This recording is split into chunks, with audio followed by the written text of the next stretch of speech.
আসসালামু আলাইকুম ওরহমতুল্লাহি ওবরাকাতু। যে যেখান থেকে আজকের লাইভ দেখছেন এবং পরবর্তীতে দেখবেন সবাইকে জানাচ্ছি আমি আব্দুল নূর মোহন, লন্ডন থেকে প্রীতি, শুভেচ্ছা এবং ভালোবাসা। আশা করি সবাই ভালো আছেন আর ভালো থাকার কথাও না। বাংলাদেশে করোনার যে পরিস্থিতি খুবই ভয়াবহ, খুবই খারাপ পরিস্থিতির দিকে এগিয়ে যাচ্ছে বাংলাদেশ। সচেতনতা আমাদের খুব বেশি দরকার। আসলে খুব কষ্ট লাগে আমাদের দেশের এত বিপর্যয় হওয়ার কারণে আমরাই এটাকে কন্ট্রোল করতে পারছি না। ব্রিটেন, লন্ডন, আমেরিকা সবটা দেশই আজকে এই একটা অসুখের কাছে হার মেনেছে। এটা মহান রব্বুল আলমিনের একটা গজব। আমরা দোয়া করি খুব দ্রুত যাতে এই গজব থেকে আমরা উদ্ধার হতে পারি। প্রাণপ্রিয় মাতৃভূমির জন্য আমাদের খুব খারাপ লাগছে যে প্রতিদিন অক্সিজেনের সংকটের জন্য অনেক মানুষ মৃত্যুর কূলে ঢলে পড়ছে। আসলে এটা খুবই খারাপ। অনেক আত্মীয় স্বজন দেশে বিদেশে থেকে অনেক ফোন আসে যে একটা আইসিইউর জন্য, যেহেতু আমি মেডিকেল রিলেটেড, বাট সব জায়গায় যোগাযোগ করে ব্যর্থ, কারণ পারছি না। খুবই খারাপ লাগতেছে এটা। আর আমাদের সবারই একটু সচেতন হলে হয়তোবা আমরা এর থেকে অনেকটা পরিত্রাণ পাব। সারা বিশ্ব যখন এই করোনার কাছে যখন স্তব্ধ হয়ে যায় তখন বলার কিছু থাকে না। আসলে আমাদের সচেতনতা আমাদেরকে অনেকটা রক্ষা করবে। আমরা সচেতন হচ্ছি না, আমাদের অনেক সচেতনতার প্রয়োজন। সো আমরা দেখতে হবে আমাদেরকে আমরা কিভাবে এর থেকে পরিত্রাণ পাব। সারা বিশ্ব কিন্তু অচল ছিল, সারা বিশ্বই এর কাছে হার মেনেছে। এখন বেশি প্রভাব ফেলেছে আমাদের দেশে, আমাদের মাতৃভূমি বাংলাদেশে। আমরা যেহেতু বাইরে আছি, দেশের বাইরে আছি, সেহেতু আমরা বুঝতে পারি অনেক সময় যে মানুষ যখন দেশ থেকে ফোন দিয়ে একটা আইসিইউ, একটা অক্সিজেনের জন্য অনেক বেশি হাহাকার করে, তখন আসলে আমরা প্রবাস থেকে আমাদের কিছু করার থাকে না, বাট তারপরে আমরা চেষ্টা চালিয়ে যাই। প্রিয় দেশের ভাই বোনেরা, আমাদের এখন সবচেয়ে দরকার হচ্ছে সচেতনতা। আমি বারবার একই কথাই বলতেছি, এই জন্য সচেতনতা ছাড়া আমরা আগাতে পারবো না।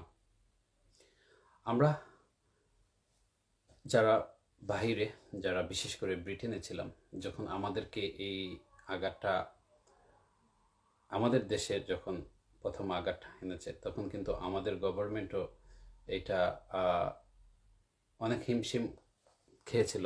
দ্যাট ফার্স্ট পারে নাই, কিন্তু এরকম হিমশিমের এক সময় কিন্তু হয়েছে কি, এই আমাদের ট্রিটমেন্টটা অ্যাম্বুলেন্সের মাধ্যমেও হয়েছে। কারণ একটা যেটা দরকার, বিশেষ করে যেটা বেশি প্রয়োজন, সেটা হচ্ছে যে আমি বারবার বলতেছি সচেতনতা। আমাদের দেশে কিন্তু সচেতনতার খুব বেশি অভাব, খুব বেশি অভাব। এটা আমাদেরকে তৈরি করতে হবে। কারণ যার আত্মীয়, যার আপনজন এই কোভিড-19 আক্রান্ত হয়ে অক্সিজেনের জন্য হাহাকার করে মৃত্যুর বিছানায় ঢলে পড়েছেন, সে ছাড়া কিন্তু আর সেকেন্ড কেউ বুঝবে না যে এর কষ্ট কতটুকু। আমরা যারা প্রবাসে থাকি, আপনারা যারা ফ্রন্ট লাইনে কাজ করতেছেন তারা জানবেন, যারা সরাসরি দেখতেছেন তারাও জানবেন। কিন্তু আমাদেরকে আরও বেশি জানতে হচ্ছে, আমরা আরও বেশি দেখতেছি, কারণ আমরা এমন একটা পরিস্থিতির শিকার হয়েছি যে আমরাও কিছু করতে পারতেছি না। সারা বিশ্ব আজকে এর কাছে কিন্তু স্ট্রাইক হয়ে আছে। প্রিয় বাংলাদেশের ভাই বোনেরা যারা দেখছেন এবং পরবর্তীতে দেখবেন, মনে রাখবেন এই যে গত কয়েকদিনের আগে লকডাউন ছিল, শাটডাউন ছিল, গভর্নমেন্ট চেষ্টা চালিয়ে যাচ্ছে এর জন্য, কিন্তু আজকে আইনশৃঙ্খলা বাহিনী কেন আমাদেরকে এতভাবে লুক আফটার করবে? এটা তো কোনো হামলা হচ্ছে না, কেন করবে? আমাদের মধ্যে কেন সচেতন নাই?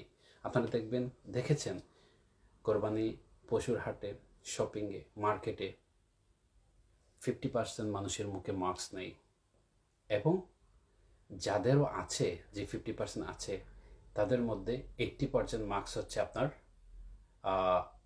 গলার নিচে ফালানো, নাকের নিচে ফালানো। এইটা যখন প্রশাসন আসতেছে, আইন শৃঙ্খলা বাহিনী আসতেছে, ম্যাজিস্ট্রেট আসতেছে, সাথে সাথে মাস্কটা পরে নিচ্ছেন।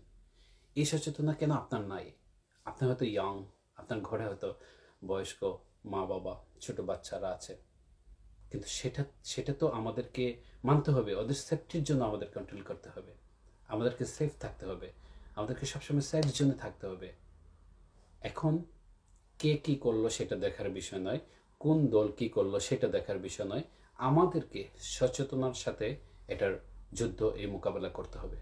মনে রাখবেন, সারা বিশ্ব, একসময় ব্রিটেন কত কত দিকে আগিয়ে, আপনি দেখেন লন্ডন, আমেরিকা সব কিছুর দিকে এগিয়ে, কিন্তু যখন এই ভাইরাসটা এখানে হানা দিয়েছিল, এখনো আছে, আমাদেরও চলে যায়নি। কিন্তু আমাদের প্রধানমন্ত্রী বরিস জনসন বলেছে যে এটার সাথে আমাদের টিকে থাকতে হবে। সব কিছু আস্তে আস্তে, লকডাউন, সামাজিক দূরত্ব, সব কিছু আস্তে আস্তে কিন্তু তুলে দিয়েছে। আমরা কিন্তু এটার সাথে ফাইট করে চলছি। সো দেশের পরিস্থিতি একটা অক্সিজেন, যেটা আমি নিয়ে বেশি বেশি আমার কাছে কষ্ট। ট্রাস্ট মি, বিলিভ মি, আমাকে ট্রাস্ট করেন। গত কয়েকদিন ধরে যখনই বেডে যাচ্ছি, তখনই একটি ফোন, একটা আইসিইউর জন্য। সবাই জানেন মেডিকেল রিলেটেড সবার সাথে একটা সুসম্পর্ক আছে। একটা আইসিইউর জন্য ফোন, যে ভাই আমার অমুক আত্মীয় অসুস্থ, একটু সিলেটে কোথাও কি একটা আইসিইউর ব্যবস্থা করা যাবে? ফোন, সাথে সাথে সিলেটে যত জায়গায় সুসম্পর্ক আছে সব জায়গায় ফোন দিই, বাট কোথাও কিন্তু আইসিইউ বেড পাই না। এক হসপিটাল থেকে আরেক হসপিটালে যেতে যেতে সে এই দুনিয়ার মায়া ত্যাগ করে চলে যাচ্ছে, পাচ্ছে না একটা অক্সিজেন, পাচ্ছে না। কোভিড এমনভাবে ছড়িয়ে পড়েছে বাংলাদেশে, বিশেষ করে সিলেট বিভাগে, যে যাদের হচ্ছে তারাও বুঝতে পারছে না। আর যখনই হচ্ছে তখনই কিন্তু কোনোভাবে সে এটার থেকে রেহাই পাচ্ছে না। উইদিন 5 মিনিট, 10 মিনিট, 1 ঘন্টা, একদিন, 24 ঘন্টা এর মধ্যেই সে এই দুনিয়ার মায়া ত্যাগ করে চলে যাচ্ছে। কারণ সে ফাইট করতে পারছে না, সে প্রচুর পরিমাণ অক্সিজেন পাচ্ছে না, সে একটু সাপোর্ট পাচ্ছে না। এই সাপোর্টটা আমাদেরকে তৈরি করতে হবে। আমরা যদি একটু সচেতন থাকি, এই সাপোর্ট আমাদেরকে তৈরি করে, আমরা সচেতন থেকে এই সাপোর্টকে আমাদের তৈরি করতে হবে। হসপিটাল পারবে না পর্যাপ্ত অক্সিজেন দিতে, প্রশাসন পারবে না আপনাকে কন্ট্রোল করতে, গভর্নমেন্ট প্রচুর ট্রাই করে যাচ্ছে, যুদ্ধ করে যাচ্ছে এটার বিরুদ্ধে, তারপরে কিন্তু কন্ট্রোল করা যাচ্ছে না। কারণ আমাদের মধ্যে সচেতনতা নাই। আমাদের মধ্যে সচেতনতা তৈরি করতে হবে, আমাদের বিবেক জাগতে হবে। আমরা কোথায় যাচ্ছি, কি করছি। সেদিন একটা নিউজে দেখলাম, একটা মিডিয়ার নিউজে দেখলাম যে ম্যাজিস্ট্রেট তাকে ধরেছে যে কেন যাচ্ছেন, যে আন্টির বাসায় ঈদের মাংস রান্না করছে রুটি দিয়ে খাওয়ার জন্য। ভাই, প্রচুর এই বিবেকটা, কমন সেন্স আপনার থাকার দরকার। লকডাউন দেখার জন্য, শাটডাউন দেখার জন্য আপনারা বাইরে বেরিয়ে পড়ছেন, এটা কি দেখতে পারবেন না? কি ইস্যু আপনি বুঝতে পারছেন না? আপনি যাচ্ছেন বাইরে, আপনার পরিবারে অসুস্থ বাবা মা আত্মীয় স্বজন আছে, তারা কিন্তু আপনি আসার পরে আপনার মাধ্যমে এফেক্টেড হচ্ছে। আর যখনই কঠিন হয়ে পড়েছে, তখনই কিন্তু তাকে নিয়ে আপনি আবার হসপিটালে দৌড়ছেন। পাচ্ছেন না কোনো অক্সিজেন, পাচ্ছেন না কোনো আইসিইউ। স্বাভাবিক, হসপিটালের তুলনায় আমাদের জনসংখ্যা বেশি, সো পারবে না কোনো জেলায়, কোনো হসপিটালই পারবে না এরকম কন্ট্রোল করতে। আমাদেরকে কন্ট্রোল হতে হবে। আজকে বিভিন্ন জায়গায় আইসিইউ নাই, দেখা যাচ্ছে হিসেবে গ্রাম থেকেই বেশি এটার এই এখন ছড়িয়ে পড়েছে বেশি গ্রামের মধ্যেই। মানুষ বুঝতে পারতেছে না, অনেকে আবার ঢং তামাশায় নিচ্ছে। ভাই, এটা ঢং তামাশা নেওয়ার জায়গা না, এখন সময় না। দল মত নির্বিশেষে এটার বিরুদ্ধে আমাদের রুখে দাঁড়াতে হবে। আমরা পারবো না, এবং আল্লাহ দরবার তাআলার কাছে এটার জন্য পানা চেতে হবে যে দ্রুত এই গজবটা পুরো পৃথিবী থেকে চলে যায়, স্বাভাবিক লাইফে যাতে আমরা ফিরে আসতে পারি।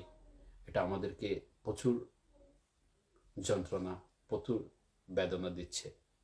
এটা থেকে আমাদেরকে অবশ্যই পরিত্রাণ পেতে হবে। তার জন্য প্রয়োজন আমাদের মধ্যে এই বিবেকটা আমাদের জাগবে। কবে জাগবে আমাদের এই বিবেক, যে কখন আমরা এটার থেকে পরিত্রাণ পেতে পারবো, কখন আমরা এর থেকে বাঁচতে পারবো, কিভাবে আমরা বাঁচতে পারবো। এটার কোনো ঔষধ নাই রে ভাই। এটার একমাত্র ঔষধ হচ্ছে আমাদের মধ্যে।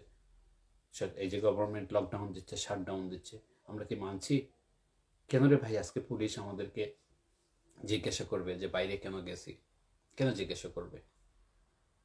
আমরা অজুহাত বানাচ্ছি, আমরা কাগজ বানিয়ে নিচ্ছি এই কাজে সেই কাজে। হ্যাঁ, জরুরি প্রয়োজন হতেই পারে, তার জন্য আমরা বের হব, কিন্তু প্রয়োজন ছাড়াও আমরা কন্টিনিউ কিন্তু বেরোচ্ছি। এটা কিন্তু আমাদের জন্য অনেক বেশি, আমাদের জন্য না, আমার জন্য, আমার পরিবারের অনেক বেশি ক্ষতি হচ্ছে। সেদিকে আমরা নজর দিচ্ছি না। যেটি বলতেছিলাম যে আজকে অক্সিজেনের জন্য হাহাকার হচ্ছে, আইসিইউর জন্য। আমরা তো প্রবাস থেকে দেখতেছি, আপনারা যারা বাংলাদেশে আছেন তারা কিন্তু সরাসরি দেখতেছেন, সরাসরি বুঝতেছেন, সরাসরি উপলব্ধি করতেছেন কি কাম্মা, কি হাজারি। ভাই সময় দেয় না, বিলিভ মি। আপনারা দেখতেছেন লাস্ট কথাটা বলার মতো কোনো শক্তি থাকে না, তখন সবগুলো শক্তি কেড়ে দিচ্ছে, একটু সময় দিচ্ছে না করোনা। সো আমাদেরকে আবার আজকে চোখের পানি কেন বেরোচ্ছে, যাদের কিছুই করতে পারতেছি না। আমি না, ফ্রন্টলাইনে যারা কাজ করতেছে ডাক্তাররা, সেই সব ডাক্তাররা নিজেদের পরিবার ছেড়ে, যে নার্স স্টাফরা তাদের পরিবার ছেড়ে কিন্তু আপনাদেরকে সেবা দিয়ে যাচ্ছে। কিন্তু আমরা সচেতন নাই। আমাদের সচেতনতা কবে আসবে? মনে হয় না আমাদের সচেতনতা আসবে। জোর হাত ধরে আপনাদের কাছে এই সিলেটি অনলাইনের মাধ্যমে আপনাদের কাছে বলে যাচ্ছি, প্লিজ আপনারা আপনারা একটু সচেতন হন। মনে রাখবেন, আপনি আমি যদি সচেতন হই, আমরা বহুভাবে, আজকে ব্রিটেনের কথা, লন্ডনের কথা চিন্তা করেন, ফুল লকডাউন দিয়ে কিন্তু আমাদেরকে ঘর থেকে বের হতে বলে নাই। আমরা ঘরে ছিলাম, অবস্থান করেছিলাম, যার কারণে আজকে কিন্তু আমাদের অনেক অনেক অনেক কন্ট্রোল হয়েছে। এখনো আমাদের প্রধানমন্ত্রী বলেছে যে এটার সাথে যুদ্ধ করে আমাদের বেঁচে চলতে হবে। এটা তো প্রধানমন্ত্রী, আমাদের ব্রিটিশ প্রধানমন্ত্রী তৈরি করা না, বাংলাদেশের প্রধানমন্ত্রী তৈরি করা না। এটা আল্লাহ তাআলার দেওয়া গজব। আমাদেরকে সচেতনতা এখনো হতে হবে। দল মত নির্বিশেষে আমরা সবাই এর বিরুদ্ধে দাঁড়াতে হবে। কিভাবে দাঁড়াবো? আমরা সচেতন হবে। আমাদের ডক্টর আজকে ফ্রন্ট লাইনে কাজ করছে। কতজন ডক্টর চলে গেলেন এই ফ্রন্ট লাইনে কাজ করতে গিয়ে, কতজন স্টাফ চলে গেলেন। আজকে বাংলাদেশ অলিয়া উলিয়ার দেশ। আজকে অনেক আলেম, কয়েকদিন আগে অনেক আলেম দুনিয়া থেকে চলে গেলেন। আমাদের সিলেটে গত কয়েকদিন আগে একজন আলেম, এই 2-3 দিন আগেও চলে গেলেন, গতকালকে। সো ভাই, এখনই আমাদেরকে কেয়ারফুল হতে হবে। আমরা আমাদের মধ্যে সচেতনতা বৃদ্ধি করতে হবে। আমাদের প্রচুর অক্সিজেন প্রয়োজন। আমরা যারা বাইরে আছি অক্সিজেনের জন্য, আমরা প্রচুর ফোন পাচ্ছি, বাট কিছুই করা যাচ্ছে না। একা কিছুই করা যাবে না। আসুন আমরা কিন্তু কিভাবে, আমি বারবার বলছি যে আমাদের সচেতনতা মেইন। আমরা মাস্ক পরি। বাংলাদেশ কি ভাই, মাস্কটা আপনারা মুখের মধ্যে লাগিয়ে রাখেন, এটা তো দরকার নাকে মুখে, কিন্তু আপনারা মুখে কেন আপনারা এই থোতার মধ্যে দাঁড়িয়ে রাখেন? পুলিশের গাড়ি দেখলে সাথে সাথে পরে দেন। এটা কি পুলিশের জন্য মাস্ক পরছেন? নো, সেটা আপনাদেরকে চিন্তা করতে হবে। আমাদের আর কতটা প্রাণ গেলে আপনার বিবেকটা জাগবে বলেন? আর কতটা প্রাণ? গভর্নমেন্ট অনেক চেষ্টা করে যাচ্ছে, আমরা গভর্নমেন্টকে সহযোগিতা করছি না। আসুন আমরা গভর্নমেন্টকে সহযোগিতা করি, গভর্নমেন্টের জন্য নয়, সেটা আমাদের সেফটির জন্য, আমাদের পরিবারের সেফটির জন্য। আমরা সচেতন হই। এবং মনে রাখবেন, আপনারা যারা এখনো বাইরে অযথা ঘোরাফেরা করছেন, ভাই আমি বারবার বলছি, প্রশাসন কেন আমাদেরকে এটার জন্য হ্যারাসমেন্ট করবে? কেন? আপনি তো প্রশাসনকে আজকে আপনি সহযোগিতা করা উচিত ছিল, কিন্তু আজকে প্রশাসনকে সহযোগিতা করছেন। আজকে ম্যাজিস্ট্রেট বের হয়ে আপনাকে জিজ্ঞাসা করছে আপনি কেন বাইরে বের হয়েছেন বোনের বাসায় ঈদের দাওয়াত খেতে। এটা কোনো লজিক হয়? আপনি এই দাওয়াতটা খেয়ে আসার সময় ভাইরাস দ্বারা আক্রান্ত হয়ে আপনার পরিবারের বাচ্চা, আপনার বৃদ্ধ মা বাবা, তাদেরকে এফেক্টেড করছেন। আপনার হয়তো বডি এনার্জির কারণে আপনার এফেক্টেড হচ্ছে না, কিন্তু আপনার পরিবার হচ্ছে। সেটা কি আপনি খবর নিচ্ছেন? সেটা কি আপনি বুঝতেছেন? আসুন আমরা এই বিষয়ে জানি, আমরা চিকিৎসকদেরকে সহযোগিতা করি।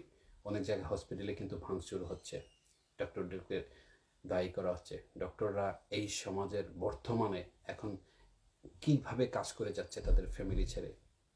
ঈদের দিন অনেক ডক্টর ডিউটি করেছে। আপনি তো আমাদের মৌলভীবাজারে দেখেন, ঈদের দিন আইসিইউ স্পেশালিস্ট ঈদে সদর হসপিটালে ডিউটি করেছে। তাদের জন্য দোয়া করি, আমরা সচেতন হই। মনে রাখবেন, এটার মেইন ঔষধ হচ্ছে আমাদের সচেতনতা। আর এটা আল্লাহ তাআলা দেওয়ার একটি গজব। আল্লাহ তাআলা, আমরা সবাই সবসময় নামাজের মধ্যে দুহাত তুলে আল্লাহর কাছে সাহায্য প্রার্থনা করি, যাতে খুব দ্রুত শুধু বাংলাদেশ নয়, সারা বিশ্ব থেকে এই গজবটি শেষ হয়ে যায়। ভাই, পাবেন না, দেখেন, আপনাদের নিজেদের আত্মীয় স্বজনের মধ্যে দেখতে থাকেন, দেখতে পারবেন। একটু চোখ বলান, একটু কাছে যান। প্রতিদিন সকালে ঘুম থেকে উঠে ফেসবুক চালাইলে কত যে মৃত্যুর সংবাদ আসে। এত বেশি খারাপ লাগছে যে মৃত্যুর সংবাদগুলো এরকম পাচ্ছি যে এই মৃত্যু ভাবা যাচ্ছে না, সবাইকে দুনিয়া থেকে যেতে হবে। কিন্তু আজকে এই মৃত্যুর সংবাদগুলা ফেসবুক চালালে, ফোনে, হোয়াটসঅ্যাপ গ্রুপে শুধু মৃত্যুর সংবাদ চারিদিকে। সো আমরা একটু সচেতন হই, আমাদের ছোট ছোট ভাই বোন, আত্মীয় স্বজন সবাইকে সচেতন করি। আজকে সিলেটি অনলাইনের মাধ্যমে জোর হাত ধরে আপনাদের কাছে অনুরোধ করছি, প্রিয় দেশে যারা আছেন আপনারা সচেতন হন। আমাদের প্রবাস, আমরা যারা প্রবাসে আছি, আমাদের জন্য দোয়া করবেন।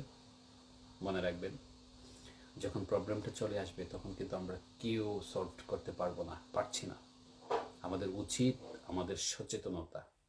আমরা মাস্কটা পরি, বাইরে থেকে আসে হাতটা ধুই, আমরা সচেতন হই। মনে রাখবেন, এই সচেতনতা আমাদেরকে এই কোভিড-19 থেকে অনেক দূর বাঁচাইয়ে নেবে। একটা প্রাণ চলে যেতে সময় লাগে না ভাই। দেখছেন, দেখতেছেন, আরো দেখবেন কি ভয়াবহ অবস্থা। আল্লাহ তাআলার দরবারে আমরা প্রার্থনা কামনা করি, আমরা মোনাজাতে দোয়া করি একে অপরের জন্য, বিশেষ করে এই কঠিন পরিস্থিতির মাধ্যমে যাতে আমরা খুব দ্রুত এই কঠিন পরিস্থিতি থেকে উত্তোলন হতে পারি। সারা বিশ্ব, বাংলাদেশ তথা সারা বিশ্ব সবাই যাতে এই কঠিন পরিস্থিতি থেকে আমরা খুব দ্রুত উত্তোলন হতে পারি, সেই প্রার্থনা কামনা করছি। জাযাকাল্লাহ খায়রান। আমার কথায় কারো যদি কষ্ট আসে মাফ করে দিবেন, কারণ আমি এত ইমোশনাল হয়েছি এই কারণে যে প্রতিদিন এত মৃত্যুর সংবাদ শুনতে হচ্ছে, যার বেশিরভাগই করোনার এফেক্টে। আমি পারছি না, কেউই পারছে না যে একজন আত্মীয়কে সঠিক সময়ে প্রচুর পরিমাণ অক্সিজেন সাপোর্ট দেওয়ার জন্য কেউ পারছি না। প্রান্তীয় সিলেটবাসী, দেশ বিদেশ থেকে যারা যেই দেশ থেকে সংযুক্ত হয়েছেন এবং পরবর্তীতে দেখবেন, আজকে আমার এই মেসেজটা সিলেটি অনলাইনের মাধ্যমে সবার কাছে শেয়ার করে পৌঁছে দেবেন। আপনাদের সকলের সুস্থতা, সবাই যে যত অসুস্থ রোগী আছে সকলের সুস্থতা, যে যেখানে থাকেন আছেন ভালো থাকেন, এই প্রত্যাশায় আপনাদের কাছ থেকে বিদায় নিচ্ছি। আমার কোনো কথায় আপনাদের কষ্ট পেয়ে থাকলে আল্লাহর রাস্তায় মাফ করে দিবেন। ভালো থাকবেন, সুস্থ থাকবেন এই কামনায়। আসসালামু আলাইকুম ওয়া রাহমাতুল্লাহি ওয়া বারাকাতুহু।